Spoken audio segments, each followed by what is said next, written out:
As some of you know, one more 교무님, priest, has been assigned to join us this year. Well, we don't know yet when she will arrive. In order to create a room for her, I recently moved to the room across the hall that we have been using for our guests. When Reverend Ginger told me to move to the other room, I was not excited. I have used the same room since 2005 and had become comfortable there. I wondered why I had some resistance or reluctance to move. I did not know that I have a nature that does not like change once I feel comfortable. My bedroom had become my comfort zone, and moving out of the comfort zone was not super exciting. Although the guest room I was moving into has better features, such as more space, a bigger bed, bright windows, and its own separate bathroom. Moving out of the room I had used for the last 13 years made me see that I had attachments to that space. When we have a deliverance service for a departed spirit, one of the prayers goes like this: "Oh dear deceased one, may you release any attachments or difficult feelings about your family, friends, and the places where you lived." One of our neighbors has a house that is more than 100 years old. The owner of the house is Ned, who is a very, very kind person. He allows us to use their parking lot when we have big events. He had a tenant named Shirley who lived there for more than 30 years. But several years ago, she died from ALS. Once, when I visited her, she was so weak and she could not communicate much. She had a sad ending to her life. After she died, Ned worked on the house, making the indoor space tidier. Then he put up a for rent sign. Many people were interested, but for years he could not find a tenant who wanted it. Finally, he decided to let his son move into the house. So I suggested to Ned that he offer a 7-time deliverance service to honor Shirley's spirit and her life. In that way, we can let go of her spirit. We both knew how much she liked being in that house. For the services, Ned wrote a letter to his longtime tenant friend, expressing how sorry he was for not visiting her when she was dying.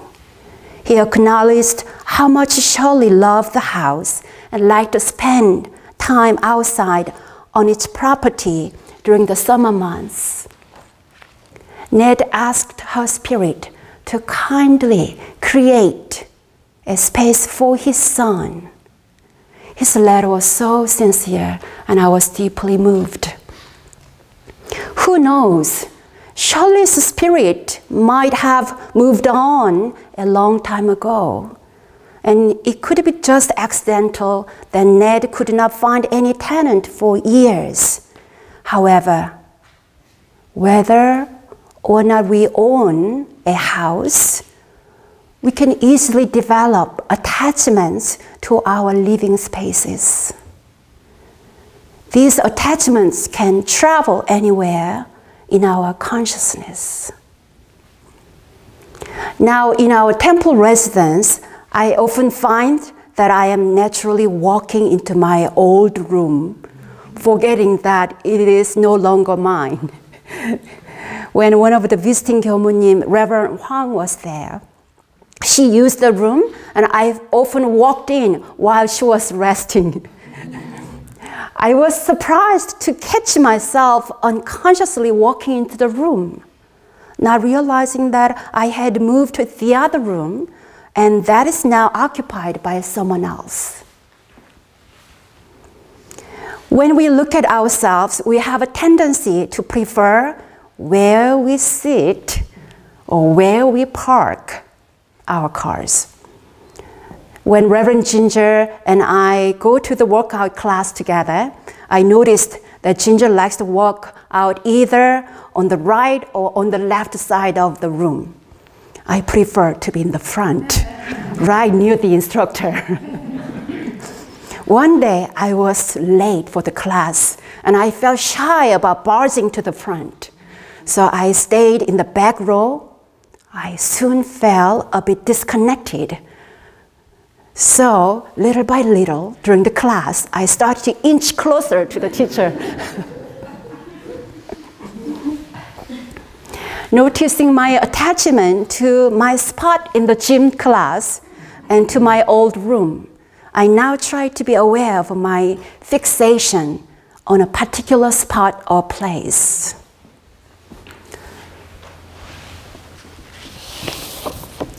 This chanting booklet has been used for the last several years. Before then, we had to change the version of our chants almost every 3 years.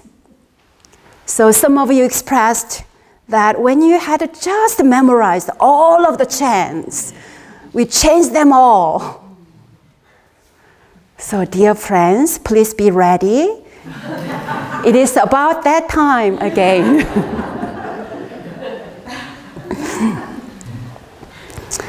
We are lucky that Won Buddhism in the US is still young, and we are flexible enough to have room to change and update our scriptures and chanting booklets. We have a great opportunity to practice our non-fixated mind and non-attachment to our Dharma study materials. You know, if you visit other temples or the One Dharma Center, their chanting versions are slightly different from ours.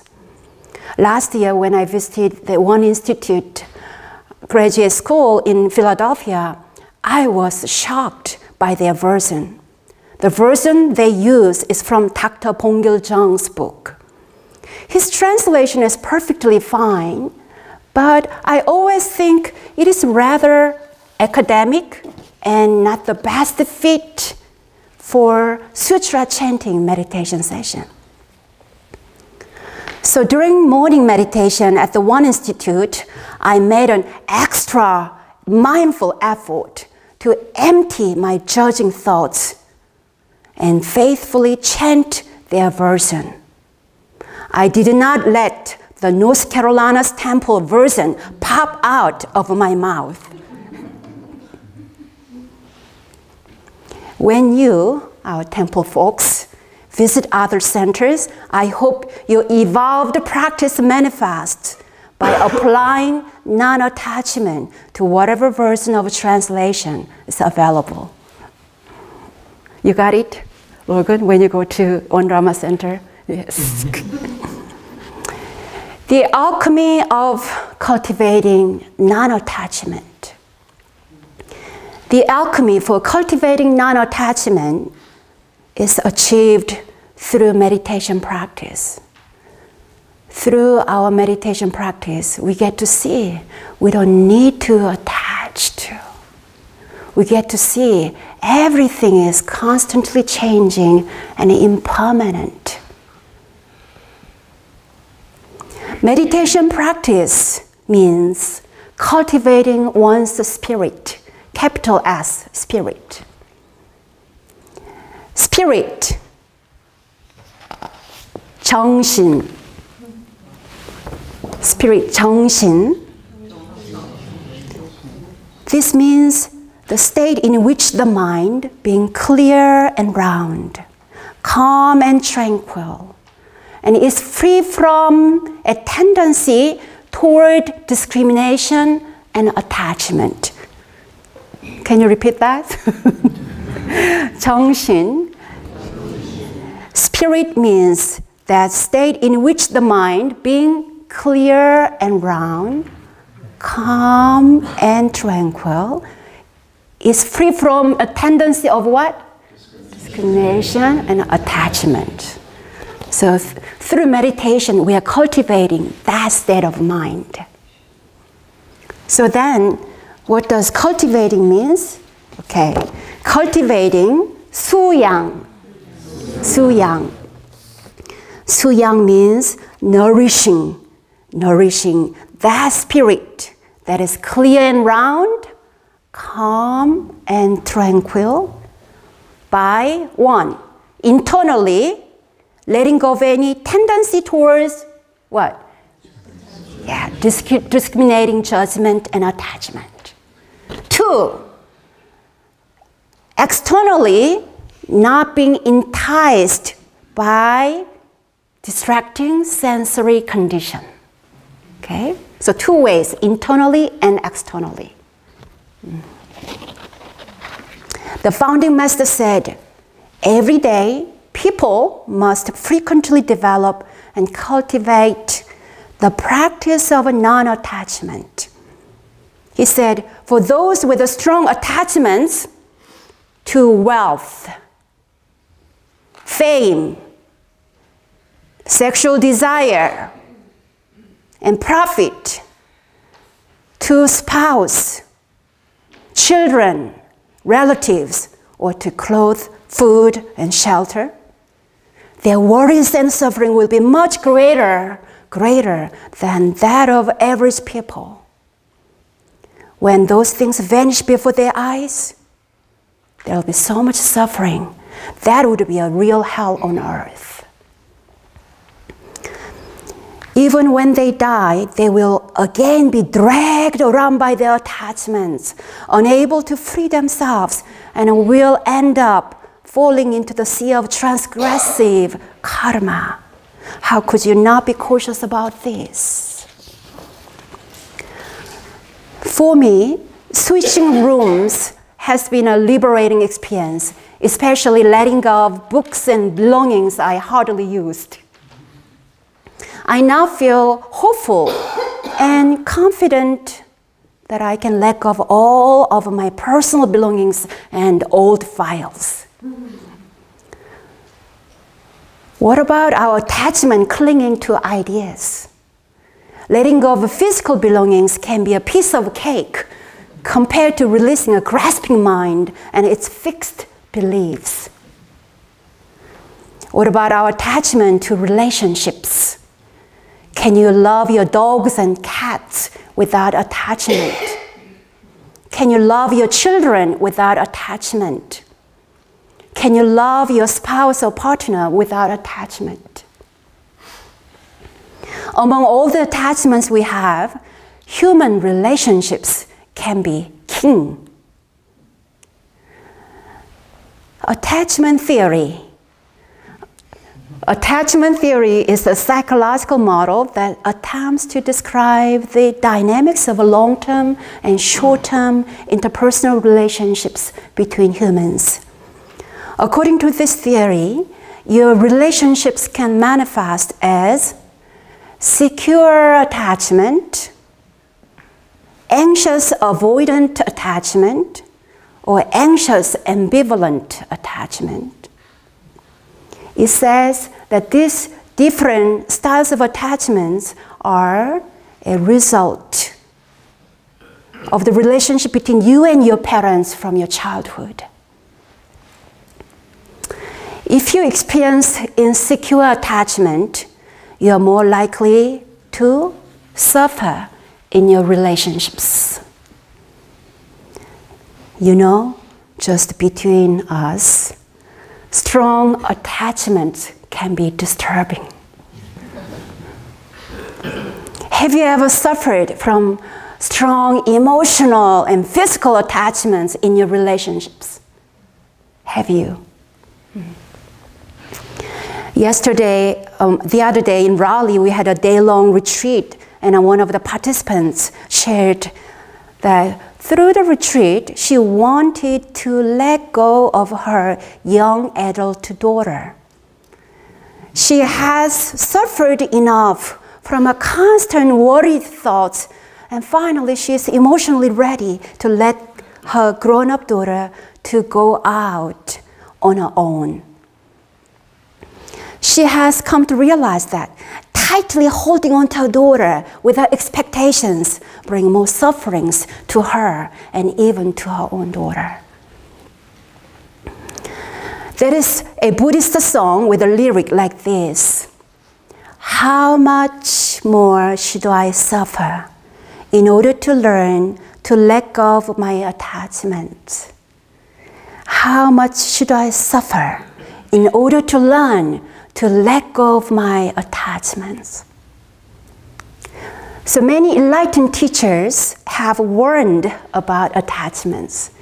One of the sutras says, Buddha said, the path of attachment is like holding a torch. Imagine this is torch, holding a torch, holding a torch with the wind blowing towards you. The foolish one will keep holding the torch and end up burning their hand. If you have excessive attachment, it will burn up your body and ruin your life. One of the students, Yi Chengchun, asked, does the mind of a great person of the way have any attachment? Sotae-san, our teacher, said, if the mind has attachments, that person is not a person of the way. Chengchun asked again, well, even Chengsan loves his children. Does that mean his mind is attached? Chengsan, was one of the most enlightened students at the time. So founding teacher said, would you call insentient wood and rocks persons of the way? Attachment means that one is so attached that one cannot bear to leave another person behind. Or one so wants to see that person when separated that he or she cannot proceed in his own practice or work. That does not happen to Zhengsan. This conversation elaborates that if your mind cannot bear to be separated from the object of your love, you are on the brink of attachment and suffering. Master Chengsan said there are 3 treasures one should acquire before death. 1, merit from good deeds. You've been very kind, generous on your life journey. That's the one you have to acquire. 2nd, wholesome affinities of mutual life giving. So you create a lot of good friends, harmonious relationship with everybody in your life. And 3, pure and clear one-pointedness of mind. He said of these 3, the most important is pure and clear one-pointedness. Even though one may have accumulated much merit of a good deed and formed wholesome affinities, these can easily become the source of attachment if one does not practice during one's lifetime. What could be a greater treasure than to purify one's final thought by thoroughly awakening to the principle of coming empty-handed and going empty-handed. Everybody, coming empty-handed, going empty-handed. Alexander the Great conquered many lands and made his country rich. King Alexander was crowned at the age of only 20 and died at 33. During the 13 years of his empire, he unified more countries than anyone ever had. However, this great king could not take all the achievements and possessions to his tomb when he died. As he was about to die, he said in his will, "Leave my hands outside of the coffin when I am dead." His attendants were perplexed, not understanding why he left such a will. The king quietly said, "I want to show the world that even I, King Alexander, who owned many countries, leaves this world with empty hands."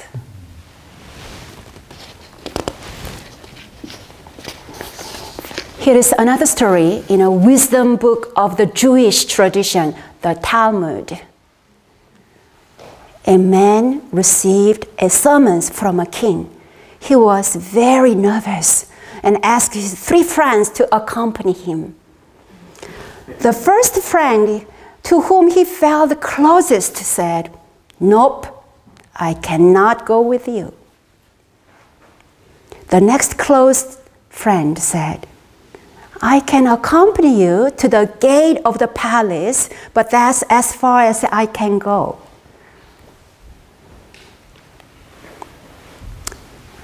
The last friend, who was not so close to him, said, "Don't worry, I'll go with you and tell the king that you did not do anything wrong." The first closest friend, who said nope, is your material possessions and career achievements in your life.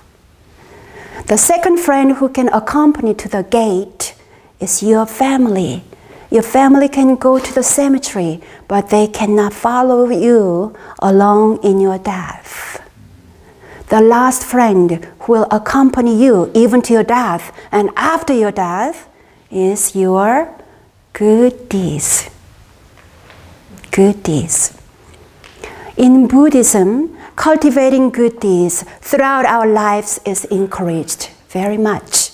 But at the moment we die, it is critical that we let go of any attachment to these 3 friends. 3 friends: material possessions, families, and friends, and even to our own goodness. Therefore, the pure and clear, one-pointed mind is of greater value than any of these 3 friends, especially at the moment when you leave this world, or the moment when you fall asleep. So every night, every day, let's loosen up our grasping and clinging nature so that we can allow things to flow and flow in our lives. If you are struggling with any attachments, try to expand your attachment to a greater love, not only to your child, not only to one particular person or place. Try to expand to the greater love. You will more fully engage with our world, with the world in that way. So let's celebrate our practice of non-attachment and live free. Live free.